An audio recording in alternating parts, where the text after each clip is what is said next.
everyone. I want you to stop and think for a second. When you hear the word age, what number pops into your head? Is it 30, 42, maybe 65? Most of us think of age as a simple number. If aging is just a number, why are some 40-year-olds falling apart while others are still running marathons at 80? We're told aging is inevitable. You hit a certain year and poof, you start falling apart. But then, how do we explain the person who is still vibrant, sharp, and active at 80, while their friend seems to completely fall apart by 40? It's about three things: how much energy you still have, how clearly your mind is working, and how well your body can still move and do the things you love. The truth is, accelerated aging, what we're really talking about here, is a choice, and it's driven by one core issue. Your body isn't getting what it needs. And I'm not just talking about food. I'm talking about supporting your body and mind on every single level. Think about it this way. Any engine or machine will break down fast when it's not maintained properly. Your body is the most incredible machine on the planet, and it works the exact same way. That fading energy, that slowing metabolism, those aching joints, they aren't happening just because time is passing. They're happening because your body isn't getting the consistent, complete support it needs to stay strong.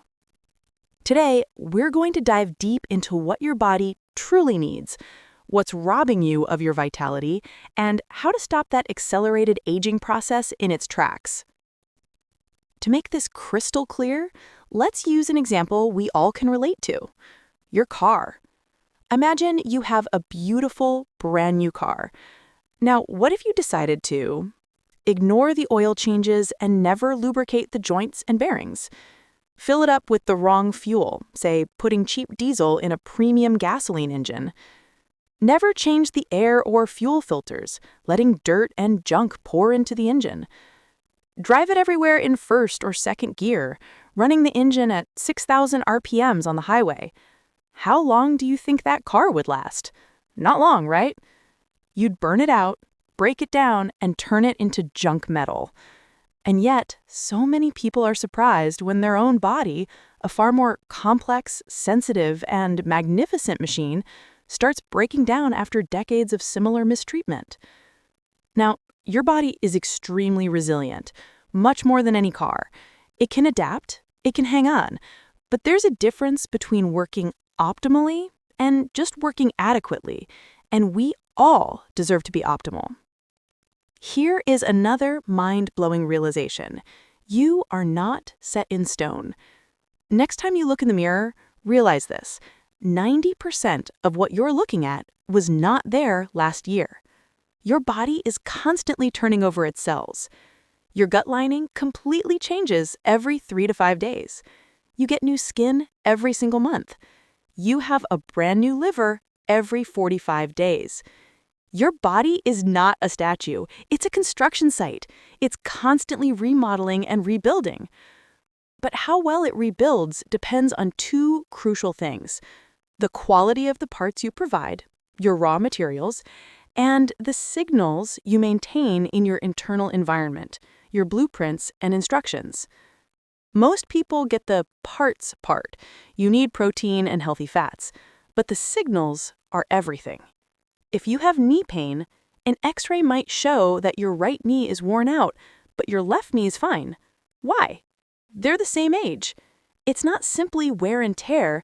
It's a failure to repair in one knee versus successful repair in the other. Accelerated aging is simply a lack of support, a lack of balance, or an incomplete support system for the cells of your body.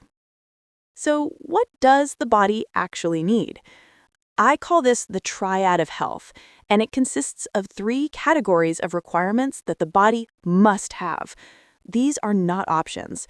They are laws of nature, built-in powers and principles that you must obey, just like gravity. You can try to violate gravity, but gravity always wins. The 3 interconnected, overlapping, and equally critical requirements are chemical requirements, biochemistry, structural requirements, movement, mechanics, and emotional requirements, mind and stress.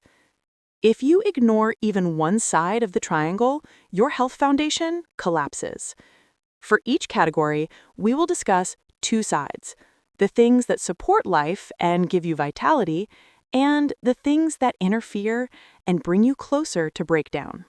Let's dive into the first one: chemical support.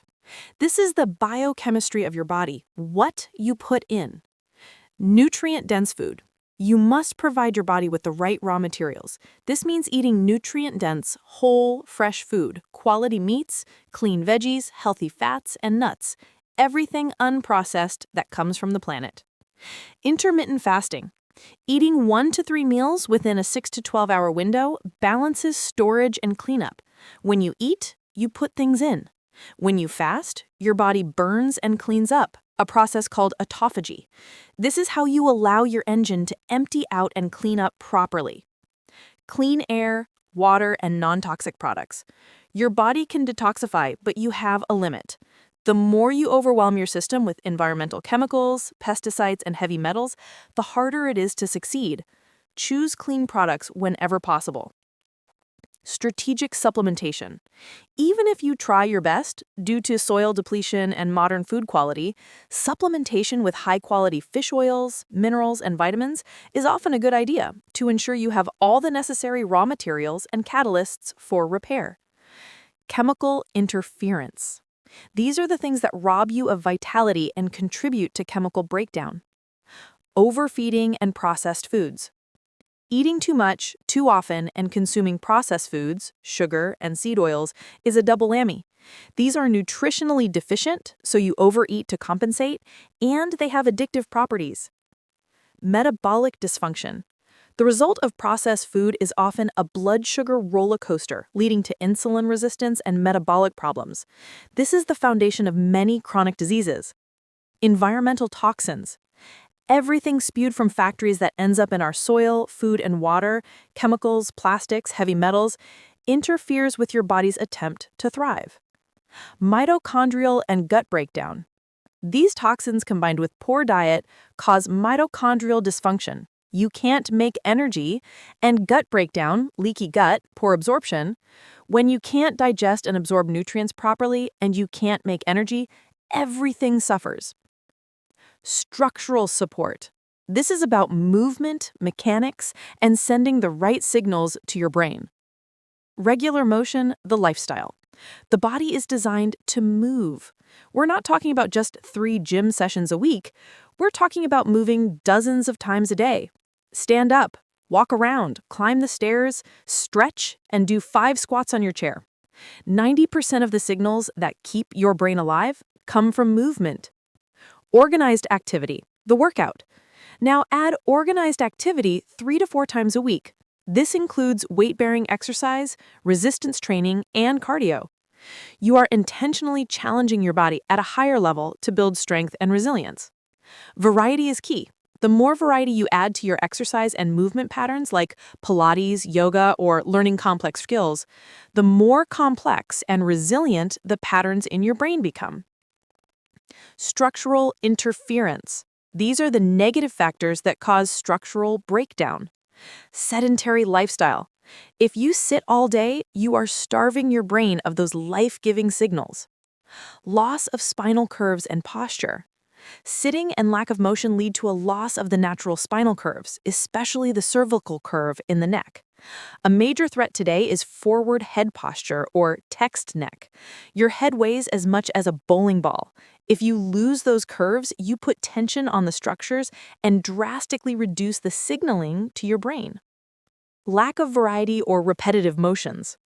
Overdoing one type of motion at the expense of others, a lack of variety, makes for a limited, less resilient brain. Disuse, or use it or lose it. Anything you don't maintain will eventually become something you can't do. Injuries often cause reduced range of motion and compensation patterns, which then lead to limited signaling for the brain. The long-term problem isn't the injured body part, it's the lack of proper signals the injury created.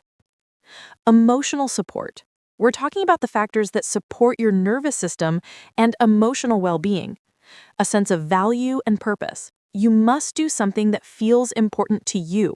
It doesn't need to be global news. Raising a family, contributing to a company, or simply leaving your corner of the world a better place are all huge purposes.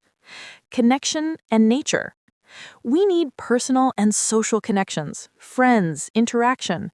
We also need time in nature, under the sun, to get some fresh air and grounding. Reflection and downtime. Quality sleep, meditation, prayer, and breathing exercises help center you. If we're constantly stimulated by our devices, we never get to that quiet time for reflection and healing. Pursue joy. Actively, not accidentally, pursue joy, appreciation, and creativity. Allow time to play. Emotional interference. These are the factors that rob you of energy and contribute to emotional and physiological stress. Chronic stress. This is the #1 factor. Emotional, financial, and social stress. Anything that feels bad is a form of stress. Loneliness and isolation. Lack of connection can drain your life joy. Fear and anger. These emotions put you permanently into the fight or flight mode. Anger means you're ready to fight. Fear means you're ready to run. You are constantly revving your body up. Overstimulation and mental noise. The modern world is full of overstimulation, news cycles, endless notifications, blue light from screens. This all contributes to mental noise, leading to negative emotions like guilt, blame, worry, and resentment.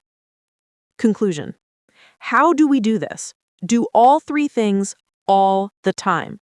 The chemical, eat real, fresh, whole food. Practice intermittent fasting. Stop poisoning your system with processed junk. The structural, move a little bit here and there all the time. Set an alarm to move. Take the stairs. Do some squats. Engage in a lifestyle that allows you to naturally move. The emotional, actively manage your stress. Meditate, pray, laugh, pursue joy. Disconnect from the overstimulation and connect with your purpose. Don't be the person who says, well, I ate 1 carrot and it didn't work, or I ran once and it didn't work. It's about providing a complete environment. You must do all 3, chemical, structural, and emotional, at the same time, consistently. That is how you provide the environment for your body to not just survive, but to truly thrive and win the game of health span. If you see this video helpful, hit the like button. It helps this message reach more people who need it. And if you haven't yet, subscribe so you never miss out on the next deep dive into real health. Thank you for watching.